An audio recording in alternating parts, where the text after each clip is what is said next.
Ang lakas ng ulan. Pauwi na nga pala ako niyan, galing nag-manicure. Kahit bawal makasa ang kamay ko at paa, ay kinakailangan ko na umuwi dahil hapon na sa kakaantay na tumila ang ulan. Napansin ko, hapon ay hindi pa rin tumigil, kaya ayan, aakyat na lang ako sa amin. Ito nga pala ang kalsada dito kapag malakas ang ulan. Bumabaha siya, pero hindi naman lumalalim. Dahil medyo bundok ang kalsada ng pababa ng pataas.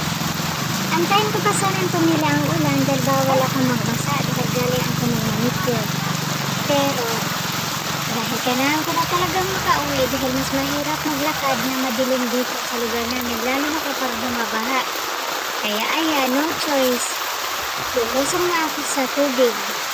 Kesa naman abutan ako ng gabi sa kaantay na tumila ang ulan na para naman ayaw yatang tumila.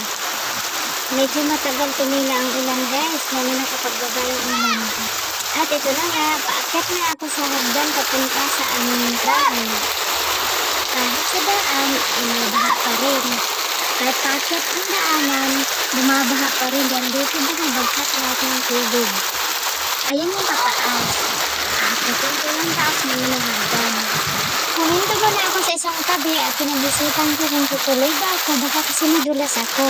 Kaso nga lang talagang ayokong tumigil ang ulan kaya nakit na lang ako. Medyo madulas kasi ang daan.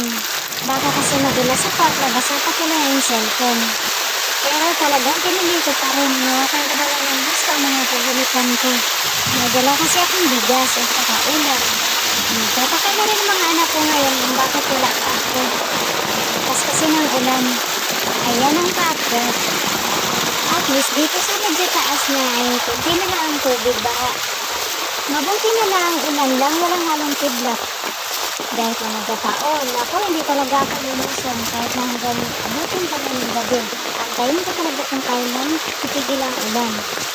Tag-ulan na rin kasi kaya araw-araw umuulan. Pero dahil nga sa pangailangan lumakit, kaya rarapit pa rin kahit maulan. Medyo malapit na rin ako sa bahay namin. Kung kailan nasa takot naman ako ay medyo huminto na rin ang ulan. Hindi na masyadong malakas ang ulan. Sa wakas, malapit na rin ako sa bahay namin. Pero medyo pahinto na ang ulan.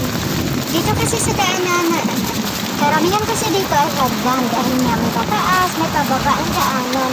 Hindi ito masyadong kapal. Mabuti na lang bago umulan ay nakabili na ako ng bigas at ulan namin para mamaya wala na kaming problema. Magulong namin kami sa bahay at least may pagkain na. At ayan na nga, panay-panaw ko na ang bahay namin. Ayan na ang bahay namin guys. Kapal ang nasa taas na building. Kaya pagdating talaga ng ulan, medyo nababasa ang loob. Dahil kapal ang dingding sa taas. Nak, buksan mo.